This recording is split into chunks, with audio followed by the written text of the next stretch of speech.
আজ নিয়ে চলে আসলাম ভেজিটেবল রোল। সবাইকে দোলার বাঙালিয়ান রান্নাঘর থেকে স্বাগতম। খুব সহজেই আমি ভেজিটেবল রোলটি বানিয়েছি। প্রথমে নিয়ে নিয়েছি গাজর, নিয়ে নিয়েছি ফুলকপি।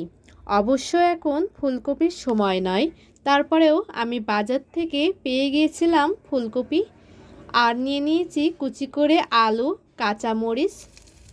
এদিকে তেলে নিয়ে নিয়েছি পাঁচফোড়ন, তেজপাতা, শুকনো মরিচ আর কাঁচামরিচ। পরিশেষে নিয়ে নিয়েছি ফুলকপি। ভালোভাবে এখন ভাজতে হবে, নাড়াচাড়া করে নিচ্ছি। এখন ওই আলু আর কাঁচামরিচগুলো ঢেলে নিলাম। এখন পরিমাণ মতন লবণ নিচ্ছি, পরিমাণ মতন হলুদ নিচ্ছি। সুন্দরভাবে নাড়াচাড়া করে মাখিয়ে নিচ্ছি গায়ে মশলাগুলো।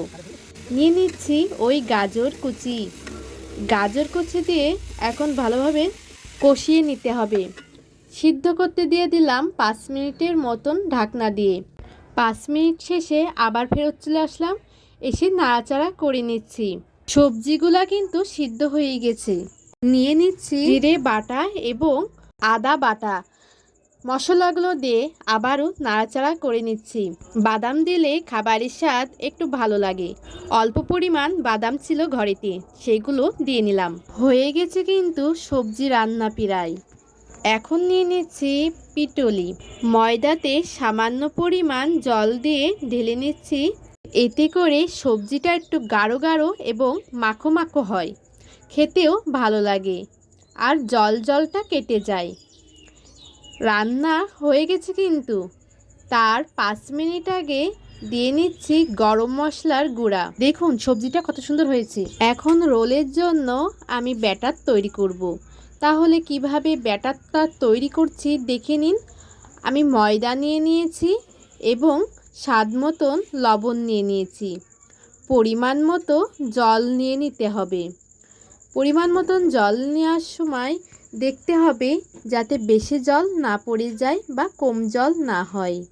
গোলানোর মাঝখানে দিয়ে নিলাম একটি ডিম দিলে রোলটা খেতে ভালো লাগে। অনেকেই বলে ডিম দিলে নাকি একটি গন্ধ করে। সেই গন্ধটা আমি কাটানোর জন্য দিয়ে নিয়েছি একটি লেবুর রস দিলে ডিমের গন্ধ করে না। লেবুর রস দিয়ে আপনারা ট্রাই করে দেখতে পারেন বাসাইতে। এইদিকে আমি আবার ময়দার ব্যাটার তৈরি করে নেব। আর এই ব্যাটার না দিলে রোল কিন্তু হবেই না। এখন ওই ব্যাটার দিয়ে তৈরি করছি রোলের শির। অবশ্যই কিন্তু কড়াইতে তেল দিয়ে নিতে হবে। তেল না দিয়ে শির কিন্তু তৈরি করাই যাবে না। এই যে এক এক করে রোলের শিরগুলো তৈরি করে নিচ্ছি। দেখছেন কতটা সহজ। রোলের শির কিন্তু তৈরি হয়ে গেছে। এইভাবে গোল গোল করে নেবেন, যদিও আপনারা বাসায় করে থাকেন। এখন আমি রোলের এই শিরে দিয়ে দেব রান্না করা সবজি। হ্যাঁ, রান্না করা সবজি দেওয়ার আগে দিয়ে নিতে হবে আটা। এই আটা না দিলে কিন্তু রোল ভালোভাবে আটবে না বা ভাজার সময় খুলে যাবে। এই জন্য অবশ্যই কিন্তু এই আটাটা দিতে হবে এবং ভালোভাবে মুখগুলো কিন্তু এঁটে নিতে হবে যাতে কোনো দিকে ফাঁকা না থাকে। আমি আবারও করছি, আপনারা দেখে নিন আমি কিভাবে রোলটা তৈরি করছি। যদি আমার ভিডিওটি আপনাদের ভালো লেগে থাকে তাহলে কিন্তু অবশ্যই লাইক, কমেন্ট এবং শেয়ার করবেন।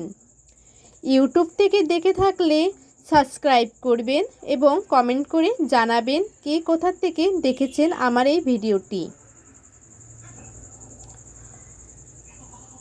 দেখুন কতটা সহজ। এখন থেকে আর কিনে খেতে হবে না, বাড়িতেই কিন্তু করে খেয়ে দেখবেন। আমি নিয়ে নিয়েছি বিস্কুটের গুঁড়া। বিস্কুটের গুঁড়াটা কিন্তু অবশ্যই দিতে হবে। আমি ময়দার ব্যাটারটা নিয়ে নিয়েছি। ময়দার ব্যাটারের বদলে ডিমটাও কিন্তু দেওয়া যায়, অবশ্য আমি ডিমটা দিইনি। ময়দার ব্যাটারের মধ্যে ওই রোলগুলো এপিট ওপিট করে বিস্কুটের গুঁড়াটা লাগিয়ে আমি তেলে এক এক করে রোলগুলো ভেজে নিচ্ছি। যখনই বাদামি কালার হয়ে যাবে তখনই কিন্তু তুলে নিতে হবে। দেখুন আমি আবারও দেখাচ্ছি কিভাবে রোলগুলো ভেজে নিচ্ছি। যখন এই পিঠ বাদামি হয়ে যাবে ওই পিঠও তো বাদামি করতে হবে, মানে ভাজতে হবে। ভাজা হয়ে গেলে তুলে নিতে হবে তেল ঝরিয়ে। দেখুন রোলগুলো কত সুন্দর হয়েছে। দেখেছেন কোনো দিক থেকেই কিন্তু সবজি বের হয়নি, আর ভিতরটাও দেখুন কত সুন্দর হয়েছে, দেখলেই খেতে ইচ্ছে করছে।